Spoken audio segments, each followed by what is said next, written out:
The sorting ceremony takes 6 minutes. 1,000 players log into the simulation at the same time, and in 6 minutes, the system decides who eats and who starves. Kale Dern gets his result last. The server is called Civilara, a continent-scale survival simulation. 1,000 players, a full economy, a living world with farms and mines and trade routes, and cities that rise and fall based on who controls the sources. The premise is simple: build a civilization. The catch is the class draw. At the start, the simulation assigns every player a social tier: noble, merchant, artisan, soldier, farmer, or serf. And the tier determines your starting land, tool access, your tax rate, and your stat caps. It isn't random. The system reads each player's activity profile from prior simulations and assigns accordingly. The top players get noble. Everyone knows it before they log in. Everyone also knows what serf means. Bottom stats: no tools, a starting plot rated at 0 agricultural yield, a tax rate so punishing that most serfs quit by day 3. Kale's profile flashes on the public server board. The room, a stone-walled allocation hall in the game's capital city, packed with 999 other players, goes quiet for exactly 1 second. Then the noble faction starts laughing. Lord Garvin Cast, the simulation's top-ranked veteran player, strolls to the front of the board. He reads Kale's assignment out loud for the entire hall. Serf, Tier 6 starting plot, Ashfield Basin Plot 7, yield rating, 0, tool access, none. He turns and smiles. I've seen that plot. Nothing grows there. The soil's dead. It's a joke plot. The system generates it when a player's profile is ranked too low to be worth a real assignment. He pauses for the room. Congratulations, you're officially the floor. 900 players laugh. A few don't, but no one speaks up. Kale looks at his assignment card. He doesn't argue. He logs out of the capital and walks to Plot 7. Ashfield Basin is exactly what Garvin described. Dead gray soil, no water source, no starter kit, no neighboring plots willing to trade on day 1. The only structure on the land is a collapsed stone frame, the ruin of some prior player's failed attempt. The system flags it as unsalvageable. Kale stands in the middle of it for a long moment. Then he crouches and touches the ruin's foundation stone. The ground pulses once. A single chime, barely audible. Dormant system detected. Activation condition met condition. Land value rated at 0 by the simulation's core allocation engine activating. Architect's Codex, the tooltip expands. Kale reads it twice. The Architect's Codex is a builder system, and not in the ordinary sense. Every other builder class in Civilara constructs structures that generate yield for their owner. The Codex does something different.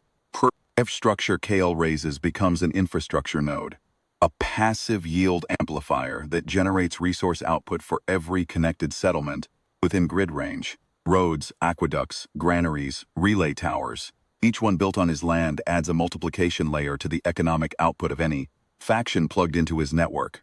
The more settlements connect, the larger the amplification. And every node Kale builds increases his own codex tier, unlocking faster speeds, larger grid range, and higher yield multipliers.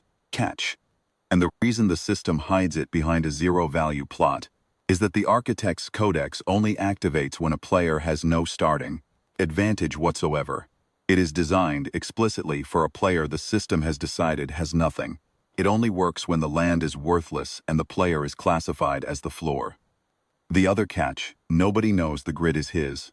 Connected settlements see a passive yield boost on their dashboards, listed as environmental bonus, terrain stability, no attribution, no source flag.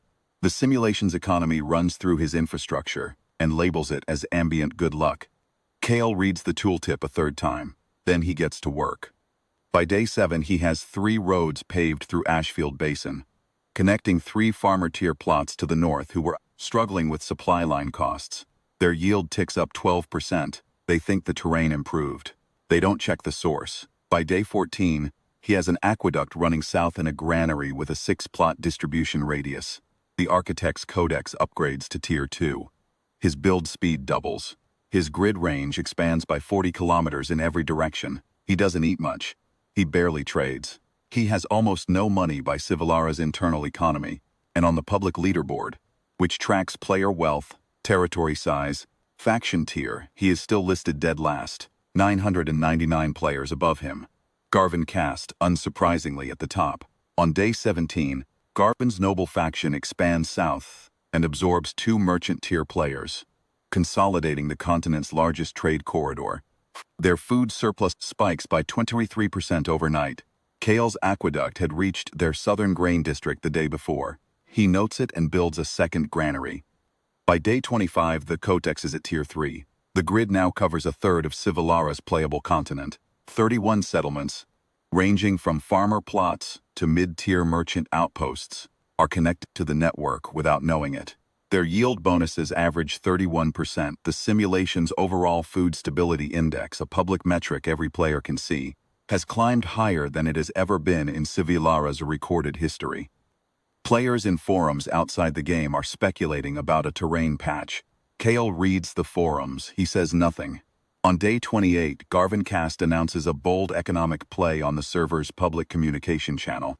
The noble faction is imposing a 40% transit tax on all trade routes passing through noble-controlled territory. His logic's clean. The nobles own the roads. You use them, you pay. The merchant faction objects loudly and then, after 3 days of argument, folds. What Garvin doesn't know is that his faction's roads are running at 40% above their rated capacity because they're anchored to Kale's relay tower network, which has been silently reinforcing their structural load tolerance since day 11. The transit tax starts bleeding the merchant players, but the noble faction's own road output holds steady. Garvin attributes it to good management. He posts about it. Kale reads the post. He builds a third relay tower. Day 34. A merchant-tier player named Sava Drain quietly messages Kale. She has been watching the yield bonuses in her district and tracking the environmental bonus source with a third-party data tool most players don't bother with. She's traced the stability signature back to Ashfield Basin. She asks him directly what he is running out of that dead plot. He tells her everything. She reads the architect's codex description and goes silent for almost a minute. Then she asks one question. What happens to the noble faction if the grid disconnects? Kale tells her that too. She doesn't sell the information. She starts buying up low-value land adjacent to Ashfield Basin, instead quietly, through merchant intermediaries. By day 37, Kale has 3 allied plots bordering his net core nodes. He upgrades to Tier 4. The grid now covers 61% of the continent. Day 40. Garvincast's faction makes its final move. He's been watching the server leaderboard and noticing something he can't explain. Despite the noble faction's political dominance, their food surplus has been plateauing for 6 days, while secondary factions in the West, factions nobody took seriously, are growing at a rate that should be impossible for their tier. He can't find the cause on the trade logs. He runs the numbers 3 times. Something underneath the economy is feeding those factions, and he doesn't own it. He assembles his faction's top 8 players in the capital's council room and makes a decision. A resource embargo. Every trade route the noble faction controls goes dark. No food, no materials, no transit access for any non-noble settlement. The goal is to force a dependency reset, starve the independents back into noble contracts. The embargo goes live on the afternoon of day 40. By the morning of day 41, 23 noble-controlled cities are in crisis. Their storage facilities, which had been operating at 140% rated capacity thanks to Kale's granary network, dropped to 89% overnight as the Codex deregisters the noble faction's connected nodes in response to the embargo's hostile trade flag. The relay towers stop reinforcing their roads.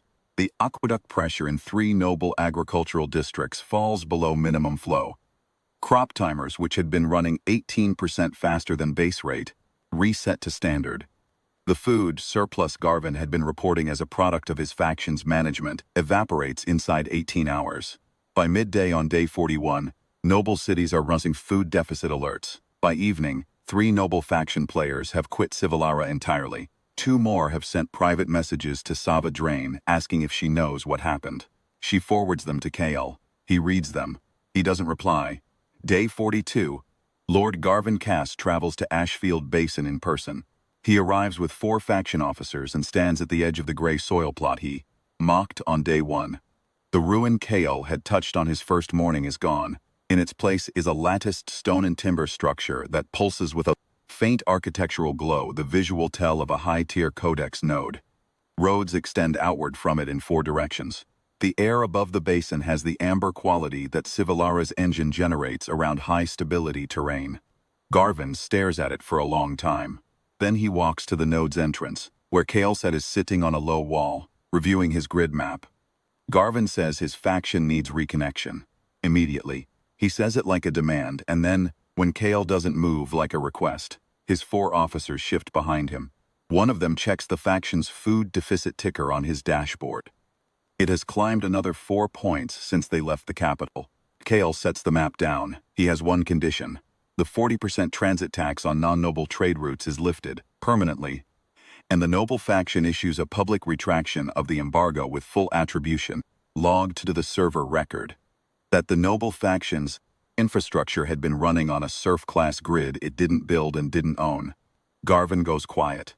One of his officers starts to speak. Kael looks at the officer once. The officer stops. Garvin agrees. The public retraction goes live at sunset on day 42. 972 active players read it. The server record is updated. Garvin casts faction, ranked first on Civillara's leaderboard since the simulation launched, lists its primary infrastructure source as Vortex Codex, Ashfield Basin, player Kael Dern tier, unranked above classification.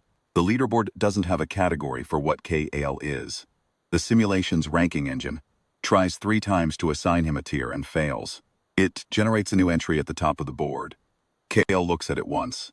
Then he turns back to his grid map. He has 42 more nodes to build before the end of the season.